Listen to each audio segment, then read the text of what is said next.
ஒரு குட்டி ஸ்டோரி ஒன்று சொல்லட்டுங்களா? ஒரு பையன் இருந்துட்டு ஸ்கூலே போக மாட்டேன் அப்படின்னு அடம்பிடிச்சிட்டு இருந்திருக்காரு. ரீசன் என்னன்னா, அவங்க அம்மா வந்து ஒரு நியூவான ஒரு ஸ்கூல் மாத்திருக்காங்க. எக்ஸாம் டைம்ல அவர் கண்டிப்பா போகவே மாட்டேன்னு சொன்னாரு. அப்புறமா அவங்க அம்மாவும் அவங்க சிஸ்டரும் அவரை சமாதானப்பட்டு எக்ஸாம் மட்டும் அட்டன் பண்ணிட்டு வந்துருன்னு சொன்னாங்க. ஓகேன்னு சொல்லிட்டு அவர் ஹோப்பே இல்லாமல் போயிட்டு எக்ஸாம் எழுதிட்டு வந்தாரு.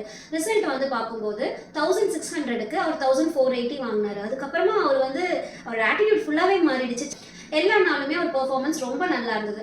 அந்த இயர் எண்டில் வந்து அவங்க வீட்டுக்கு வந்து ஒரு லெட்டர் வந்தது.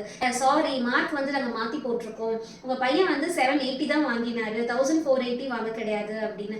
அவர் லைஃப் எப்போ மாறுச்சுன்னு நீங்கள் நினைக்கிறீங்க? 1480 வாங்கினதுக்கு அப்புறமாவா? அதுவும் ஒன் ஆஃப் த ரீசன்ஸ் தான். அப்புறமா கன்சிக்யூட்டிவாக படித்து நல்ல எக்ஸாம்ஸில் பெர்ஃபார்ம் பண்ணதுனால மட்டும்தான் ஒரு லைஃப் வந்து மாறுச்சு. நம்ம லைஃப்ல நிறைய சுச்சுவேஷன்ல வந்து நினைச்சிருந்திருப்போம், ஒரு விஷயம் மாறினா மட்டும்தான் நம்ம மாறுவோம் அப்படின்னு. ஆனா அது கிடையாது. நம்ம மாறினா நம்மளோட சூழல் வந்து எப்படி வேணாலும் வந்து மாறலாம். ஸோ நம்ம மைண்ட் செட் தான் எல்லாத்துக்குமே ரொம்ப இம்பார்ட்டன்ட். இந்த புக்கோட பேரு getting to neutral by Trevor Noah.